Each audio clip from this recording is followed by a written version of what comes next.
Hello everyone, this is Fantasy-esque and welcome back to Lakeburg Legacies. When we left off in the previous episode, we welcomed in a chancellor and her fisherman into the kingdom with the arrival of the Coldwell family. So we have Alana over here, who is 21 years old and our first ever chancellor, and then her husband Brian, who is 22 and our first ever fisherman. So they make a very interesting couple, but I am so excited to finally have someone working at the castle.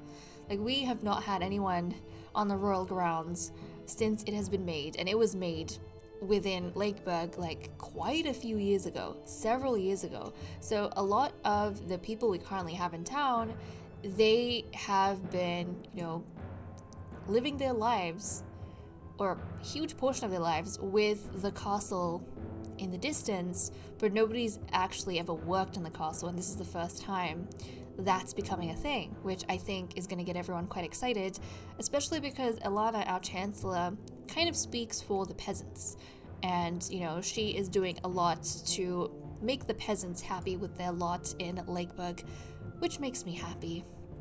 So okay, hopefully everyone's going to be motivated to do better this time around. They already have been trying really hard, but just in general, do better in general.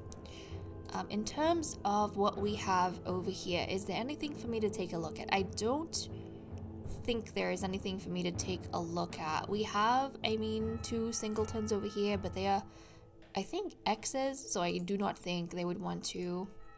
Yeah, they're X's, so that would not work out at all.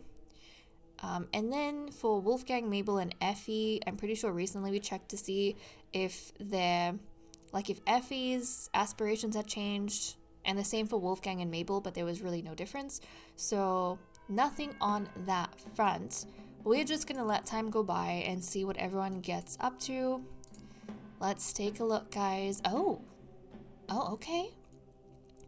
And this is something we did not check up on, but Calanth has become 12 years old, so, she looks a bit different now as an adolescent. She looks a lot like her mother, actually, now that I'm looking at her. I was gonna say, she seems a little bit mean. Like, she seems a little bit mean to me. But now that I'm looking at her, like, her and her mother side by side, she looks almost like a carbon copy of her mother. But, save for the hairstyle. The hairstyle makes her look very different, but if you look at her face, her mouth is slightly different from her mother, but her nose, her eyes, everything is, the same as her mother.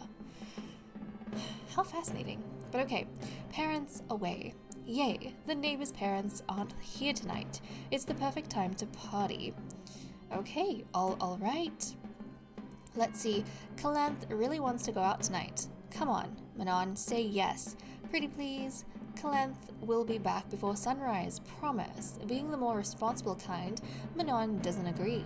It's not the weekend and Calanth should concentrate on her mentorship. Okay, if we say you may go, then...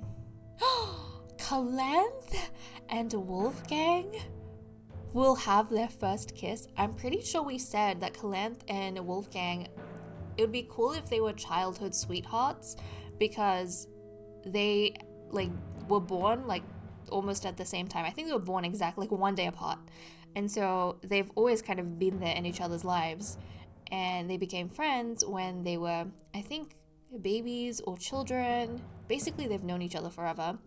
And we kind of had the story, I think Calanth actually works at, or she's the apprentice at the sewing workshop, and we were saying that Wolfgang probably spends a lot of his time, because he has lofty aspirations. He has never wanted to apprentice anywhere currently in Lakeburg, and we said that he probably spent a lot of his time running back and forth, to the sewing workshop, maybe getting bread and having lunch with Calanth, talking all about his dreams and what he wants to do and not settling for less, while Calanth tells him to grow up and be realistic. But we were saying it'd be interesting if they became sweethearts. And the fact that this came off, they could potentially have their first kiss, and then Calanth and Manon would strengthen their relationship in happy family to become favorites. But Calanth would get the lazy traits, and then Manon would be embarrassed. If we say not during the week, Calanth and Manon, would become, their relationship would become troublemaker. They would become a troubled family, and Calanth would be heartbroken. You know what? there's apparently, some negatives on both sides, but there is more positives if we let Calanth go. And I love that it actually helps out with our story of Calanth and Wolfgang being childhood sweethearts, and maybe, now that they're kind of teenagers, or like preteens, at some point in some outing, things kind of, went away from them a little bit, and it developed into an actual romance. I love this. You may go. Calanth had the best time of her life, and even managing to kiss Wolfgang, her new love. Calanth is now living on love alone, spending hours by the window with a silly smile. Although she doesn't seem very concentrated on her mentorship, she sure seems very happy. You know what, Calanth? I am flippin' happy for you. Holy heck, I am so happy for her. I think Calanth and Wolfgang were the friends. I love the fact that they now have... Yeah, they were the friends. And I love that they now have this, first kiss with each other. And they're both 13 years old. So, yeah, they're, preteens. A bit too young for this, but it must have been, a really quick, awkward kiss that now they're thinking about. I love it, though. I love it so much. We called it when they were born. We called it. And now Calanth and Manon, that relationship has improved, so Calanth feels really close to her mother now as well. Well, I mean, their relationship is average, but it's at a 46%. It's getting up there. This definitely helped. It helped a little bit. But I kind of love that she has the best relationship with Wolfgang. She's got the best relationship with Wolfgang out of everyone in her life. So it totally makes sense. She's been closest to him, closer than her mentor, closer than her family members. And now, they have a little crush on each other. Except rather than saying crush, I imagine their friendship is someone that just naturally evolved into more than friendship, and it's continuing to evolve as they get older, and it's something they never really questioned. It's something they kind of just knew. It was, a feeling. Okay, meanwhile, we have had a baby born in the Jameson family. So where is the Jameson family? Oh, with Carla and Achille. They had little baby Astrid Jameson. This is a girl who has an excellent relationship with both parents. She's got literally 80% with both parents. I love that. She has her father's... Oh, she got everything from her father. Her father's hair, eyes, and skin. And then, a farmer or a gatherer. This is exactly the type of baby we needed. She is energetic, she's an intellectual, but she knows that you need to work the land in order for the kingdom to progress.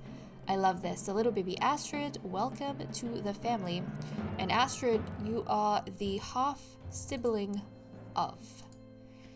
You are the half-sibling of Bruce. Yeah, so Bruce is your half-brother. Bruce does not have any kids of his own. No, he doesn't. Good to know. Good to know. But these are kind of things we have to try and remember because the game does not keep track of that. And to be honest, I don't know if the game keeps track of it. If I go to couples, right, down the line, if I forget, you guys might remind me. But if I forget whether or not someone's related and we go to couples and we start matching them up, do they show up in the game? As in the matchmakers section, do they show up? Or does the game, in the background know they're related and they don't bring up that particular connection? I'm not entirely sure. I am not entirely sure. Well, okay, let's keep going, guys. Let's keep chugging along. Oh, speaking of Bruce, Astrid's half-brother, he and Margaret are getting divorced. Okay. Okie dokie. Well, so they're getting divorced, and then Calanth and Carla are bothered. Calanth and Carla. Carla is Calanth's mentor, I think. If that is the case, yes, she is. If that is the case, I can kind of get an idea of what might be happening. So, Calanth spent that weekend, or, midweek day, she spent it out of the house, having a ton of fun with Wolfgang, and she and Wolfgang started liking each other, falling in love with each other, and now that's all she thinks about. She's a bit lazier now, she's distracted, Definitely Kala noticed at the sewing workshop that she's not paying so much attention, and maybe had a talk with her about her attitude, and obviously Calanth, you know, the teenager she is going to be bothered by that. I think that's what is going on. Yes, I think that's exactly what's going on. Okay. Oh, we can build. We can build. We can build. Oh my goodness, we can build. Obviously, the buildings are going to have me excited, like using our resources, growing stuff, more potential careers for the different people in Lakeburg. Like, heck yeah. Oh, we can make a hospital. We can make a hospital. We cannot make a jeweler's workshop, but a hospital, I did not think would be able to make a hospital this quick. That is amazing. Yes, please. Guys, we have a hospital next to the building site and the forge. This is amazing. Okay, let's take a look to see if we have like any potential healers and such. Because literally, I think I have seen healers here and there. Let's take a look. Effie. Nope. I can't help you here. Wolfgang. I can't help you here. And like literally the next building is the, I think, church or cathedral. And some of them want to be priests, like some of our youngsters here. Mabel, I cannot help you.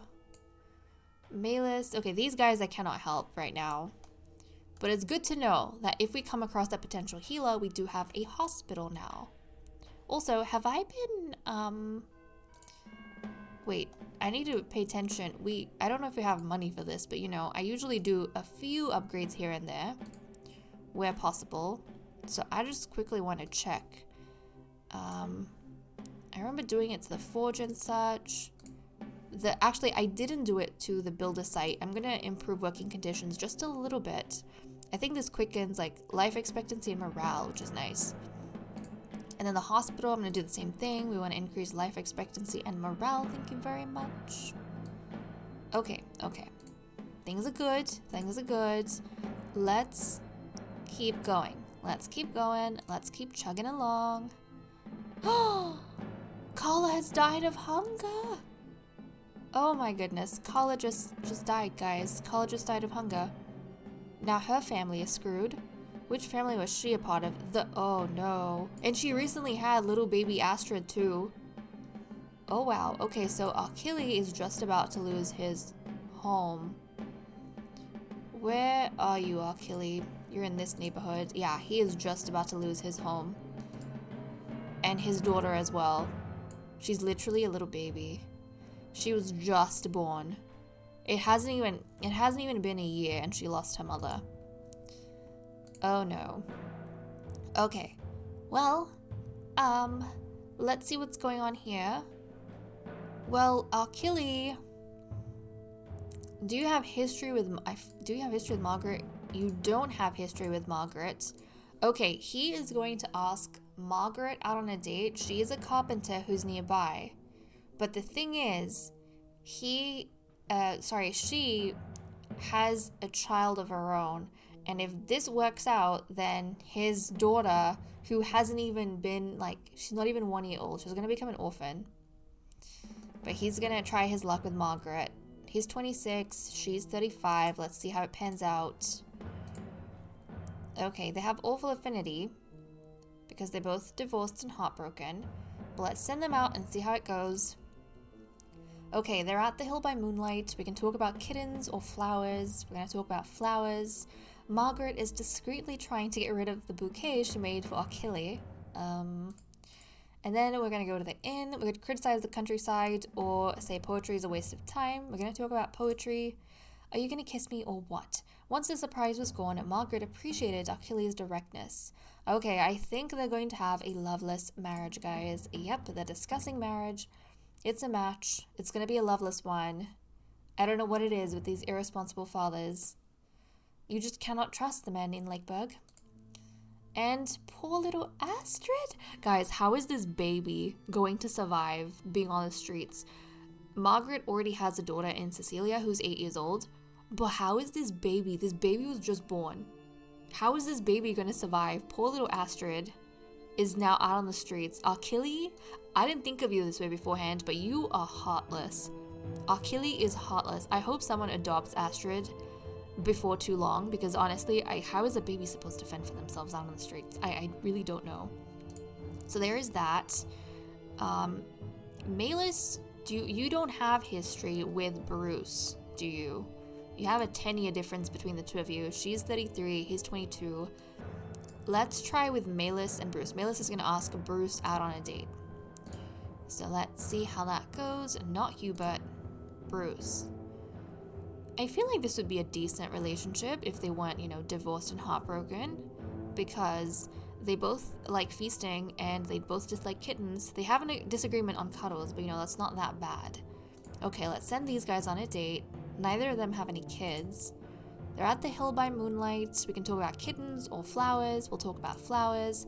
What a romantic idea. Bruce is enchanted. And then we're going to go to the lake. We could talk about clothes or say no cuddles. So we're going to say no cuddles.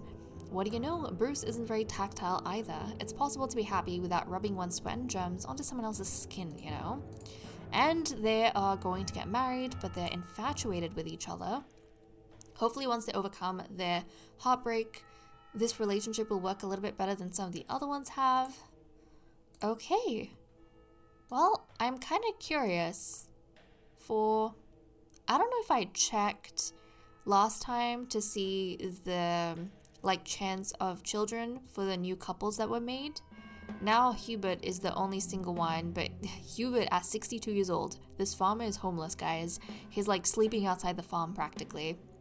He's sleeping outside the farm. That's where we're at this point. But let's take a quick scan through the houses. We have 3 vacancies, interestingly enough. Just to see for the couples who don't have kids, what possibility do they have of offspring? So the Coldwells, they have an 8% chance. Let's see. The Clark family, the one who newly got married, they have a 9% chance. They do want a kid. The Brielle family, not so much. They have a 3% chance.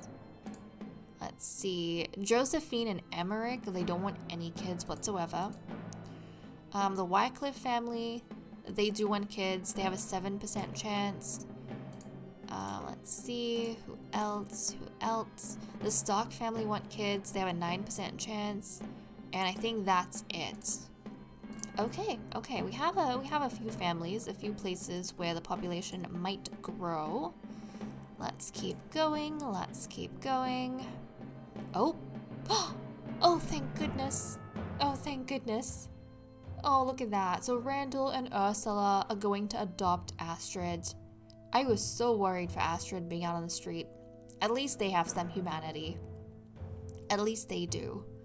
And plus, Ursula lives next door to her daughter and granddaughter, and her granddaughter was recently born and would be a similar age to Astrid, so maybe, you know, they can be friends. Okay, Astrid's been sleeping in the streets for some time now. It's not an easy life per se, and at her age, it's even worse. Randall and Ursula seem to have a house big enough so the Kipling family could adopt Astrid, but is it really possible? They say Kipling, but no, we mean Brielle. The Brielle family is adopting her. Of course we're gonna adopt little Astrid. Okay, so now Astrid has a family. Look at that. Isn't that wonderful? That makes me really happy that she now is loved. Oh, there we go. Look at Ursula. I kind of like the way Ursula has managed to, you know, move on after Lysander's death. And I mean, she's got this really young hunk she's married to, and together they've adopted this little girl who was kind of thrown out all on her own. Life's looking pretty good. But okay, we have Wolfgang and Eldrick who are bonding. This is father and son, I think. That's really cute. Father and son are bonding. I kind of feel like Wolfgang, you know, he's always been a bit lofty with his aspirations, but his father Eldrick, I imagine, doesn't really pressure him or push him to change his mind. He's kind of always just there and very supportive, and Wolfgang doesn't feel the need to hide from his father. They kind of spend time hanging out, and I kind of like the idea that maybe, because what does Wolfgang want to do? Where is he? Because he wants to be a merchant, priest, or innkeeper. We don't have any of those facilities, but I like the idea that, you know, standing here, next to this fountain where they have a clear view of the castle, maybe Wolfgang kind of looks across and tells his father that one day, the people of Lakeburg are going to be able to become merchants and everything else he wants to become, and priests and innkeepers. And I like the idea that Eldrick kind of pats his son, on his back and says, yeah, son, I think so too. I love that. That's very, very wholesome. Okay, we can also do some bartering. Take my stone, even though we don't have a crazy amount, but take my stone and give me the gold. Give me the gold. Thank you. The gold, precious, precious gold. We need to save up more to increase our iron stocks. We need like a little bit more gold. We could, because we barely have enough vegetables, but we have so much heart saved up, we could literally call for the llama. But I'm not going to, yes, we are doing okay for food right now, but we're not crazy. Our granaries are not overflowing with the veggies, exactly. So I don't feel too comfortable doing that, and it's okay. I think we're getting by. It's taking a bit of work, but we are, chugging along. We're chugging along, guys. Well, okay. With that said and done, I am going to leave off here. Thank you so much for watching. I hope you all enjoyed, and I will see you all next time. Bye-bye.